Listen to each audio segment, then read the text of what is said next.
మొదటి దెస్సలోనిక 4వ అధ్యాయము 7వ వచనము. పరిశుద్ధులగుటకే దేవుడు మనలను పిలిచెను గాని అపవిత్రులుగా ఉండుటకు పిలవలేదు. దేవుడు మనల్ని పిలిచాడు. ఎందుకు పిలిచాడట?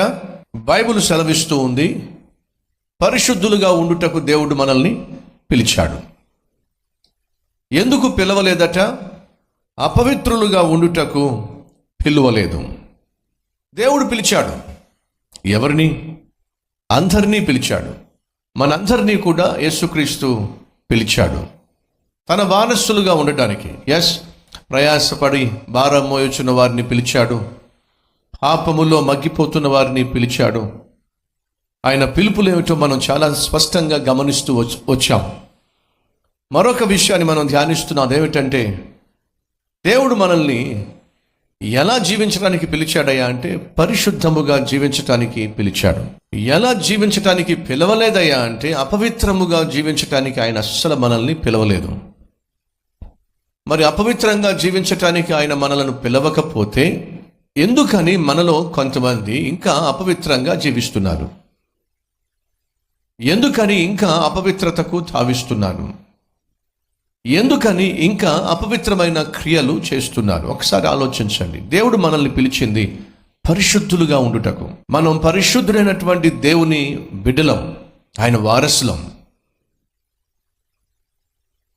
సాధారణంగా మమ్మీ డాడీ తెల్లగా ఉంటే పిల్లలు ఎలా పుడతారు చెప్పండి?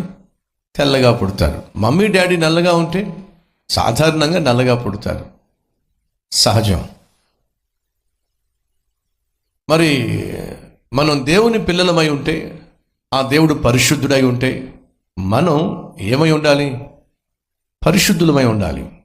కొన్నిసార్లు పిల్లలు చాలా కోపంగా ప్రవర్తిస్తారు. అలా కోపంగా ప్రవర్తించినప్పుడు గమనించిన వాళ్ళు ఏమంటారో తెలుసా? ఎక్కడికి పోతాయి తండ్రి బుద్ధులు, ఎక్కడికి పోతాయి తండ్రి లక్షణాలు అని అంటూ ఉంటారు. అంటే అర్థం ఏమిటాయా అంటే తండ్రి కలిగి ఉన్న లక్షణాలు పిల్లలకు వస్తాయి.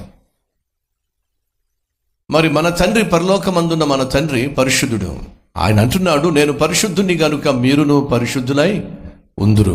ప్రపంచంలో ఉన్నటువంటి అనేక విశ్వాసాలకు క్రైస్తవ విశ్వాసానికి ప్రధాన డిఫరెన్స్ ఏమిటయ్యా అంటే మన దేవుడు పరిశుద్ధుడు. మనం చదువుతున్నటువంటి గ్రంథము పరిశుద్ధ గ్రంథం.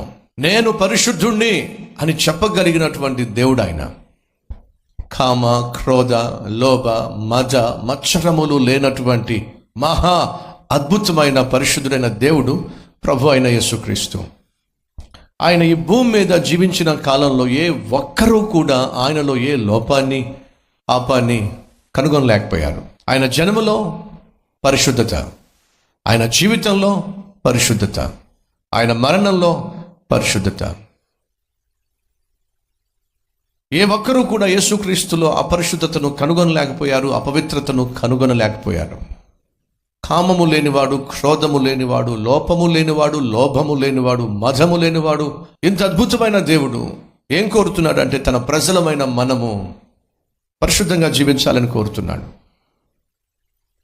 కొన్ని సందర్భాల్లో మనం ఒక ప్రశ్న వేస్తూ ఉంటాం. ఏమిటంటే, అసలు దేవుని చిత్తం అంటే ఏమిటండి? నేను దేవుని చిత్తం చేయాలి, దేవుని చిత్తం చేయాలి, దేవుని చిత్తం చేయాలి, ఆశపడుతున్నాను అని అంటూ ఉంటాం. అలాంటి వారు మన మధ్య ఎవరైనా ఉన్నారా? రైట్.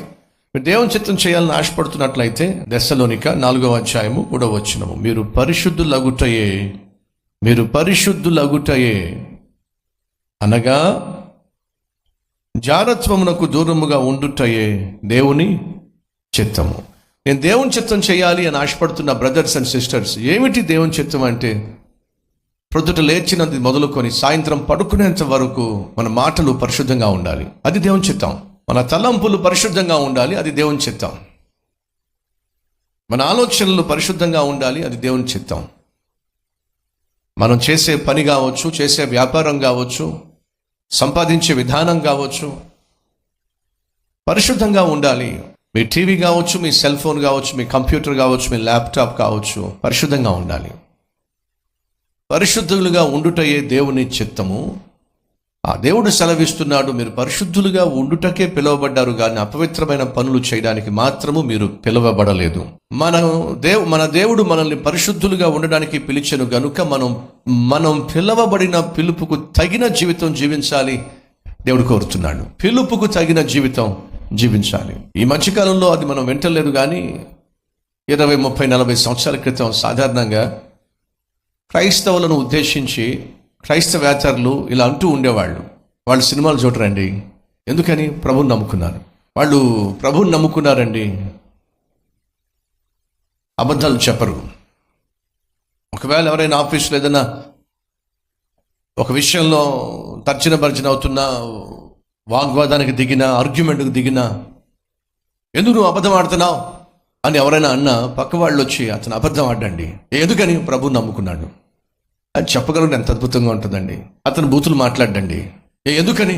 ప్రభువుని నమ్ముకున్నాడు, బూతులు మాట్లాడు. ప్రేమ దోమ అని చెప్పి అతను కూడా పడ్డండి. ఎందుకని? ప్రభువుని నమ్ముకున్నాడు. మీరు అనుకున్నట్టుగా అతను మోసాలు చేసేవాడు కాదండి. ఎందుకని?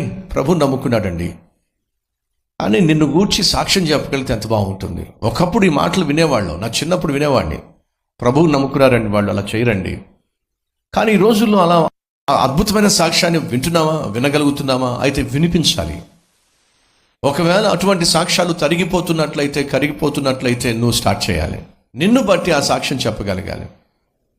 నిన్ను బట్టి నీ కుటుంబ సభ్యుల్లో కావచ్చు, నీ బంధువుల్లో కావచ్చు, నీతో పాటు పనిచేసేటటువంటి వారు కావచ్చు, నువ్వు ఎక్కడ నివసిస్తున్నావో అక్కడ కావచ్చు, నిన్ను బట్టి ఆ సాక్ష్యం చెప్పబడాలి.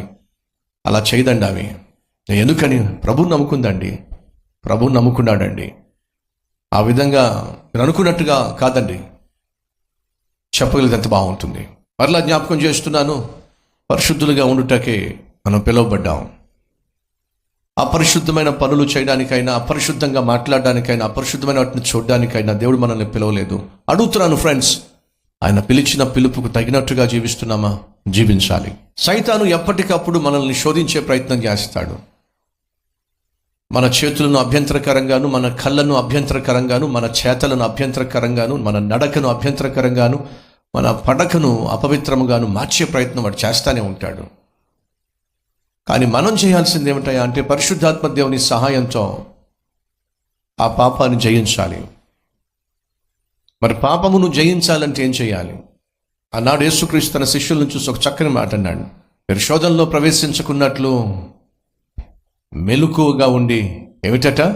ప్రార్థన చేయండి. సైతాను శోధనలను మనం జయించాలంటే ఏం చేయాలి? ప్రార్థన చేయాలి. ప్రార్థన చేయని వాడు, ప్రార్థించని వాడు సాతాను శోధనలను జయించడం సాధ్యం కాదు. అనేక సందర్భాల్లో బ్రదర్స్ అండ్ సిస్టర్స్ అడుగుతూ ఉంటారు, నేను తలంపుల్లో పడిపోతున్నాను, జయించాలంటే ఏం చేయాలి? నేను చూపుల్లో పడిపోతున్నాను, జయించాలంటే ఏం చేయాలి? నా ఆలోచనలు అపవిత్రంగా ఉంటున్నాయి, జయించాలంటే ఏం చేయాలి? చాలామందికి ఈ ఆశ ఉంది. ఈరోజు మనలో ఈ ఆశ ఎంతమందికి ఉందో ఒకసారి ఆలోచించండి. నేను పడిపోతున్నాను. బహిరంగంగా పడిపోకపోవచ్చు, బహిరంగంగా వ్యభిచారంలో పడిపోకపోవచ్చు, కానీ తలంపుల్లో వ్యభిచారంలో పడిపోయేవాళ్ళు లేరంటారా? ఊహలలో వ్యభిచారంలో పడిపోయేవాళ్ళు లేరంటారా? భర్త ఉన్నప్పటికీ, భార్య ఉన్నప్పటికీ పరాయి స్త్రీతో, పరాయి పురుషునితో ఊహించుకొని వ్యభిచారం చేసేవాళ్ళు లేరంటారా? పెళ్లి కాకపోయినప్పుడు యవ్వనంలో ఉన్నటువంటి యవనస్తులు, ఒక అమ్మాయినో, ఒక అబ్బాయినో, లేక ఒక హీరోయిన్నో, ఒక హీరోనో ఊహించుకొని వ్యభిచారం చేసేవాళ్ళు, వ్యభిచారపు తలంపులు కలవాళ్ళు, శరీరాన్ని అపవిత్రం చేసుకునే వాళ్ళు లేరంటారా? ఖచ్చితంగా ఉన్నారు. ఇవన్నీ పాపిష్టి క్రియలు, ఇవన్నీ సైతాను చేసేటటువంటి పనులు, సైతాను లోపరుచుకున్న వారిలో జరిగే పనులు. మరి నీ సంగతి ఏమిటి? ఈరోజు కూడా సైతాను నీ జీవితంలో జొరబడి, నీ హృదయంలో జొరబడి, నీ శరీరంలో జొరబడి వాడు అనుకున్నవన్నీ చేసేస్తున్నట్లయితే నువ్వు ఎలా పరిశుద్ధంగా జీవిస్తున్నట్టు, ఎలా దేవుని చిత్తం చేస్తున్నట్టు, ఎలా నువ్వు దేవుని బిడ్డగా జీవిస్తున్నట్టు? మనం దేవుని వారసులమైనట్లయితే ఆయన గుణలక్షణములను కలిగి ఉండాలి. జ్ఞాపకం ఉందా? చీకటిలో నుండి ఆశ్చర్యకరమైన వెలుగులోనికి దేవుడు మనల్ని పిలిచాడు. ఒకప్పుడు చీకటిలో జీవించాం, చీకటి పనులు చేశాం, చీకటి కార్యాల్లో మునిగి తేలాం. కానీ దేవుడు తన ఆశ్చర్యకరమైనటువంటి వెలుగులోనికి మనల్ని పిలిచాడు. చీకటిలో నుండి దేవుడు మనల్ని పిలిచాడు, పాపములో నుండి దేవుడు మనల్ని ప్రత్యేకించాడు. కారణం ఏమిటయా అంటే యేసుక్రీస్తు యొక్క గుణలక్షణములను ప్రచురము చేయటానికి, యేసుక్రీస్తు యొక్క గుణలక్షణము ప్రచురము చేయడానికి. ఒక హాస్పిటల్ గొప్పతనాన్ని ప్రచురం చేయాలన్నా, ఒక డాక్టర్ యొక్క నైపుణ్యతను ప్రచురం చేయాలన్నా బెస్ట్ మెథడ్ ఏంటి చెప్పండి? బెస్ట్ మార్గం ఏంటో చెప్పండి? ఒక వ్యక్తి ఆస్మాతో బాధపడుతున్నాడు, లేక స్కిన్ ఎలర్జీతో బాధపడుతున్నాడు అనుకుందాం. చాలా కాలంగా స్కిన్ ఎలర్జీతో బాధపడుతున్న ఒక పేషెంట్ చాలా డాక్టర్స్ దగ్గరికి వెళ్ళాడు. ఎంతమంది డాక్టర్స్ దగ్గరికి వెళ్ళినప్పటికీ కూడా ఆ స్కిన్ ఎలర్జీ పోవటం లేదు.